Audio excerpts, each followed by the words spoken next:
Class 12 chapter number 2 हमारा students अभी चल रहा है,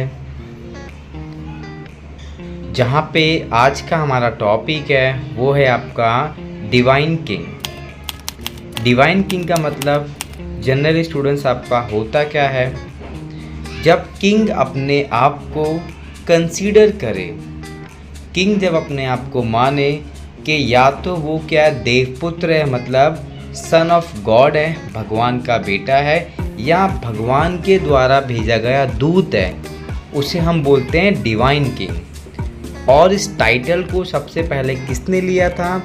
is taken by the Kanishka ruler. Kanishka राजाओं ने सबसे पहले इस टाइटल को, इस उपाधि को अपने लिए यूज़ किया था। वीडियो के एंड में स्टूडेंट्स आपके लिए एमसीक्यू भी है, तो प्लीज़ प्रॉपर तरीके से अपने आप नोट्स को प्रिपेयर करना। नेक्स्ट पॉइंट है आपका पीपल बिलीव्ड।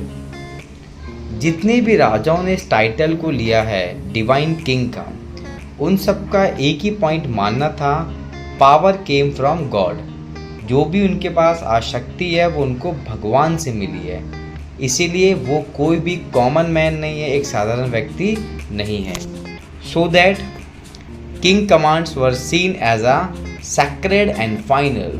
जो राजा के द्वारा आदेश दिया जाएगा वो क्या होगा, आपके लिए एक अंतिम और पवित्र माना जाएगा, मतलब उस आदेश पे कोई भी किसी भी प्रकार का आर्गुमेंट नहीं कर सकता था।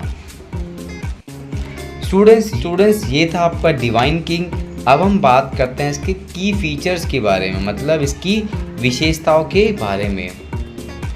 King was consider the absolute power in forms of government, religion and army.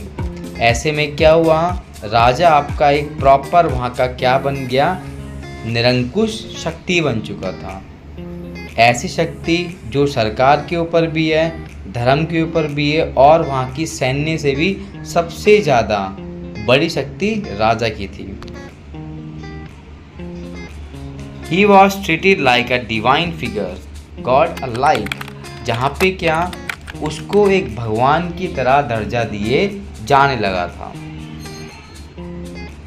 जैसे अभी आप कुछ कॉइन को देख रहे हो, ये इस कॉइन से हमें समझ आता है कि राजा जो था उस समय सबसे ज़्यादा प्रभावशाली था।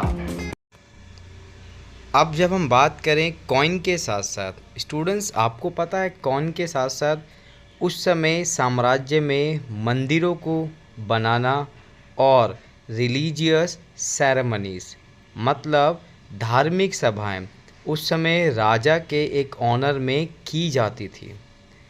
धार्मिक सभाओं का आयोजन होता था जहाँ पे राजा के नाम पर बैठकें की जाती थी।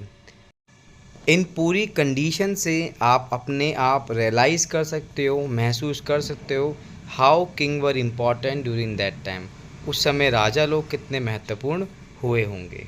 अब हमारे पास कुछ राजाओं के एग्जाम्पल हैं हु हैज़ बिस्टोर्ड दैट, जिन्होंने इस टाइटल को लिया था। जैसे कुषाण किंग कनिष्क ने, जिसने अपने आप को क्या बोला, देवपुत्र। देवपुत्र का मतलब होता है सन ऑफ गॉड, मतलब वो कौन है, भगवान के द्वारा भेजे गए दूत हैं, जिनका कार्य क्या है, साम्राज्य की देखरेख करना, मतलब अपने आप को सुपर पावर के तौर पे दिखाया गया था।